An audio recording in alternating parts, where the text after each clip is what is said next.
बेटी का बेटा का विशेष विधान, ये 8 चीजों से मिलके अगर कोई श्राद्ध कर्म करता है तो किसी भी प्रकार का कष्ट अगर उनके पितरों को है तो उससे उनको मुक्ति मिलती है।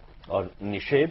निषेध सर्वप्रथम तो ये, जैसा कि मैंने बताया कि आपको भोजन कराते समय ब्राह्मण को उसके बारे में पूछना नहीं है कि किस प्रकार का बना है, नमक कम है कि हल्दी ज्यादा, ऐसा कोई विचार उनको नहीं करना। क्रोध नहीं करना, बेईमानी नहीं करनी, ब्रह्मचर्य का पालन करना है।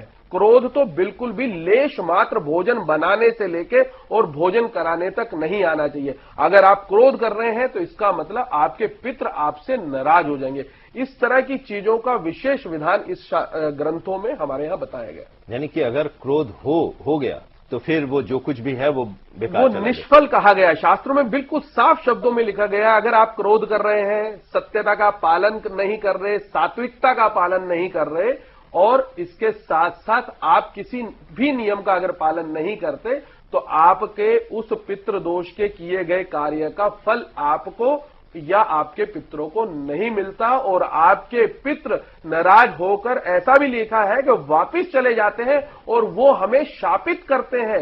शाप देने से पितरों में हमारे वंश की वृद्धि रुक जाती है, धन की वृद्धि रुक जाती है, राज्य की वृद्धि रुक जाती है। अगर पितृ कर्म आप पूरी श्रद्धा और विश्वास से करते हैं, पूरे नियम से करते हैं, तो वही पितृ हमें आशीर्वाद में रूप में हमारी आयु, संतान, वंश, धन, राज्य, इन सब चीज का, इसके साथ साथ मोक्ष मिलने का आशीर्वाद प्रदान करके पितृलोक में स्थान ग्रहण करते हैं।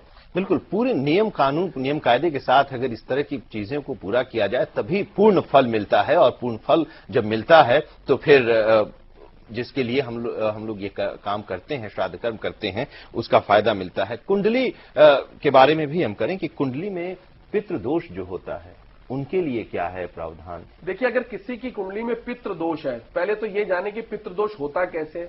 अगर कुंडली में सूर्य किसी भी रूप में ग्रसित है या 9वां भाव कुंडली का किसी भी रूप में ग्रसित है, खराब है, और विशेष रूप से राहु केतु की वजह से अगर ग्रसित है, तो निश्चित रूप से आपको पितृदोष है कुंडली में। सूर्य अगर नीच के हैं तो पितृदोष है कुंडली में। तो ऐसे में जिन किसी कुंडली में भी पितृदोष है, आप अपने अगर आपको कुंडली के बारे में जानकारी ही नहीं है तो आप देख लें कि आपको क्या क्या कमी है। अगर आपके वंश में कमी है, आयु में कमी है, अकाल मृत्यु घर में होती है, धन का हमेशा अभाव बना रहता है, तो इसका मतलब कहीं ना कहीं पितृ ऋण की कुंडली है। पितृ पक्ष में इस